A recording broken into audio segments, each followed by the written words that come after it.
Hello viewers, আসসালামু আলাইকুম। আমি মোহাম্মদ মুক্তার আলী আছি সৌদি আরব থেকে। আজ দেখতে পাচ্ছি বাঙালি কিছু ভাই আমাদের পাশে রাস্তার পাশে বসে আছে, তাদের সাথে একটু সাক্ষাৎ করব। চলেন যাই কথা বলি। আসসালামু আলাইকুম, কেমন আছেন? আলহামদুলিল্লাহ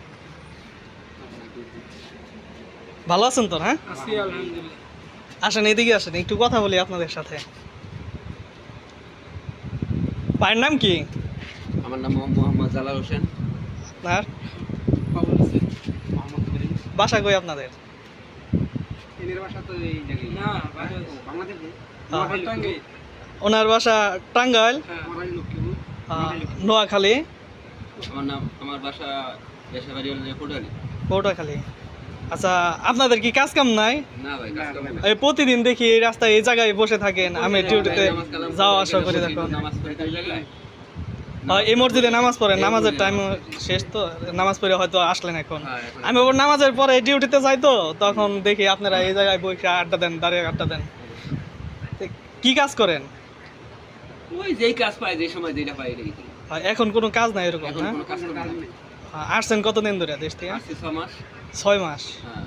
হ্যাঁ, দেশ থেকে আসছেন 6 মাস, কিন্তু কোম্পানির কাজে আসছিলেন না? কোম্পানি কাজে আছে। দালাল কি কোম্পানিতে দিতে পারে না শেষ মাস? দালাল এখন তো কাজকর্ম দিতে পারবে না। দালালরা কিছু বলেন না, ফোনটা জানান না? তো বগলদার কাম হইব না, নামাজ পড়ে তো বরদোয়াটা করি, যা পারি করি, কিন্তু এখন আর কর্ম কি, কারণ উপায় আর নাই।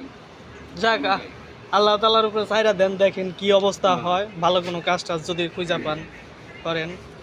ভাইয়ের কি অবস্থা? একই অবস্থা। আমি 19 মাস চলছি। 19 মাস হ্যাঁ। কোনো কাজ নাই? আমি 8 মাস কাজ করছি আর 11 মাসই বসে। এখন কি কোনো কাজই করতে পারতেছেন না? না না, এখন ওই যে দালালের এলো ফকরে পইরা আমি বসে রয়েছি। তাহলে তো আপনার মেয়াদ নাই হয়তো? ম্যাথ তো নাই, আকামার মাদ নাই, পাসপোর্টের মাদ নাই। ভাইয়ের কি অবস্থা? ভাই আমারও এইটাই অবস্থা ভাই, যে 8 মাস হয়েছি, কোনো কাজ কাম নাই। দালাল মাধ্যমে আইছি, আকামও দিতে আসে না, কাজ কাম দিতে আসে না।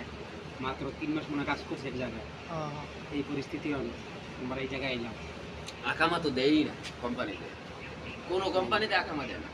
মানে আপনারা দালালে ফক করে পড়ে মূলত হ্যাঁ। কোম্পানিতে আসেন নাই, না, আসছিলেন ভাই ফ্রি বিষয়, ডাইরেক্ট কথা। সাপ্লাই বিষয়ে আসছিলেন, বুঝছেন? আমি অতটুকু বুঝি না, আমিও নতুন সৌদি আরবে। আকামার নামই নেই, আকামার নামই নেই। ওই আমরা ওই আপনার 19 মাস হয়েছে, আমার মাত্র 7 মাস 8 মাস চলতেছে, বুঝছেন? আমিও বিদেশের ব্যাপারে এরকম জানি না। বুঝছি, মানে আকামাই দেয় না ডাইরেক্ট মানে কথা কয়ে আনে, কোম্পানি কথা কয়ে আনে, 2 দিন 3 দিন 4 দিন 1 সপ্তাহ পরে আকামা দিব, সেটা বললে আনে, আনার সময় আনে, কিন্তু আকামার খবর নাই। খবর নেই ভাই। যাক, আল্লাহ তাআলার কাছে নামাজ পড়েন, দোয়া চান, আল্লাহ তাআলা জানে মুক্তি একটা ব্যবস্থা করে দেয়, চাকরি বাকরি, যেহেতু দেশ থেকে টাকা পয়সা খরচ করে বিদেশের মাটিতে আসছেন। আমুকও ভাই এক জায়গায় যাইতে গেলে তো ভাই খালি টাকা লাগে, দালাল ছাড়া তো কোনো কথা নাই। হয়। জেনে যাবো হেলে দালাল, জেনে যাবো হেলে দালাল, টাকা দেবো তাও দালাল। দালাল ছাড়া কোনো জায়গায় পাওয়া দেওয়া যায় না, তাও তো টাকা নিয়ে খাইয়ে ধুই দেয়, নিয়ে বাসা ভাড়া দেয়, মালে দেশে ভাড়া দালাল। হ্যাঁ, দেখেন কি অবস্থা হয়, বুঝছেন? আল্লাহ তাআলা যা করেন ভালোর জন্যই করেন, হয়তো আপনাদের জন্য ভালো কিছু আল্লাহ তাআলা রেখে দিয়েছেন। এই ভাইদের জন্য দোয়া করবেন, যে সকল মানুষ দেখবেন নামাজ পড়ে আল্লাহ তাআলার কাছে দোয়া করবেন, জানি এরা খুব তাড়াতাড়ি একটা চাকরির সন্ধান পেয়ে যায়, ভালো টাকা পয়সা ইনকাম করে বাংলাদেশে পাঠাতে পারে তাদের ফ্যামিলির জন্য। আপনারা সকলে দোয়া করবেন। আচ্ছা, আপনারা ভালো থাকেন, আমি আবার ডিউটিতে যাব, তো ভালো থাকেন। হ্যাঁ, আবার দেখা হবে। আল্লাহ হাফেজ।